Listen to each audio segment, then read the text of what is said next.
In the Unresolved Problem segment tonight, the culture war over Duck Dynasty is escalating.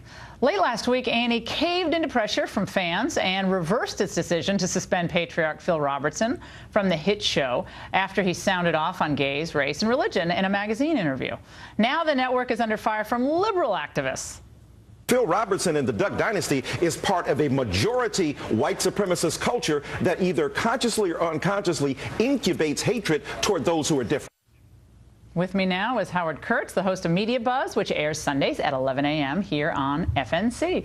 So what do you make of that comment? It's unconscious or conscious white supremacist culture in television. Excuse me, what planet is Michael Eric Dyson living on? We live in a white supremacist culture. Now, if he had criticized Phil Robertson for saying that African Americans in the Jim Crow segregation era were happy and singing, that would have been absolutely fair game. He didn't say that, though. By the way, that's not what Phil Robertson said. He said what he saw. What he saw in his own experience. Relating what he saw because he said he worked in the fields with him because he was basically white trash, as he described himself. And so he kind of got to know folks, and he was recounting his observations of the Jim Crow South. But his comments were fair game for criticism, but white supremacist culture. I know that politicians and pundits on both sides have been piling on, exploiting this issue. It's great for the media, it's catnip, but that was seriously over the top. Yeah, but that's part of the race baiting culture, isn't it? I mean, I think people like Dyson and maybe to some extent Sharpton and Jackson, you got to keep it going, right? You got to keep the flames going. Not to say there's not intolerance and race. Of course there is in every culture.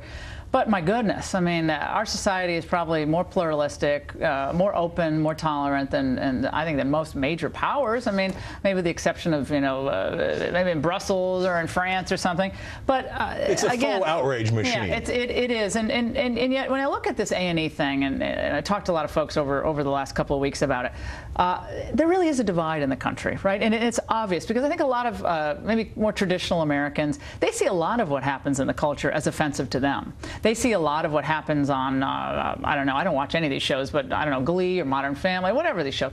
Some of them are fun and funny, but they see that's not my deal. That's not the way I live my life. Those aren't the values I represent. But I don't see a lot of people asking for people to be fired because what happens on those networks are offensive to them. But here Phil Robertson gives an interview about his views, his personal views, and it's GLAAD comes out and all these people, he's a horrible person, it's intolerant.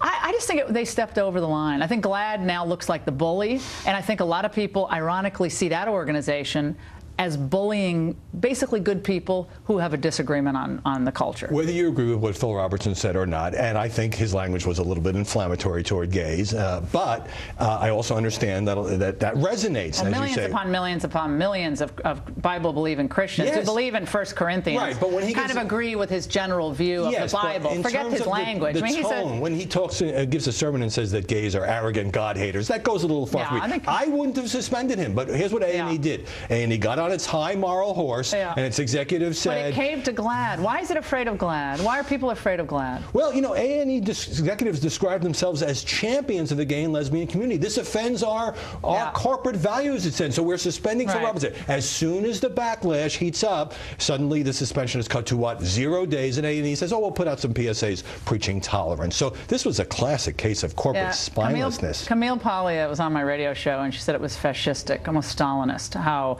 the GLAAD forces came in and tried to invoke their own little star chamber against him. I think basic fairness, sense of fairness, is what sort of changed the dynamic here, and I think A&E got hit really hard. But I do think, Laura, that this is a throwback to the culture war of 8 or 9 years ago when we were arguing about gay marriage, and now gay marriage is legal in 18 states. It does seem like... Maybe GLAAD is irrelevant at this point. A lot of people now whispering that. Howard, thanks so much. Great to see you. Happy New Year. And we'd like to remind you the 2 upcoming Boulder Fresher shows featuring Bill and Dennis Miller. Just 20 VIP seats remain for the show on Friday, March 28th in North Charleston in South Carolina, and at North Charleston Performing Arts Center. And tickets to the show the next day, March 29th in Knoxville, Tennessee, at the Knoxville Civic Auditorium will sell out very quickly. And please check out BillO'Reilly.com, where we have big discounts in the Christmas store. Remember, premium members get additional discounts as well. And when we come back, 2 terror bombings killed dozens in Russia just weeks ahead of the Olympic Games.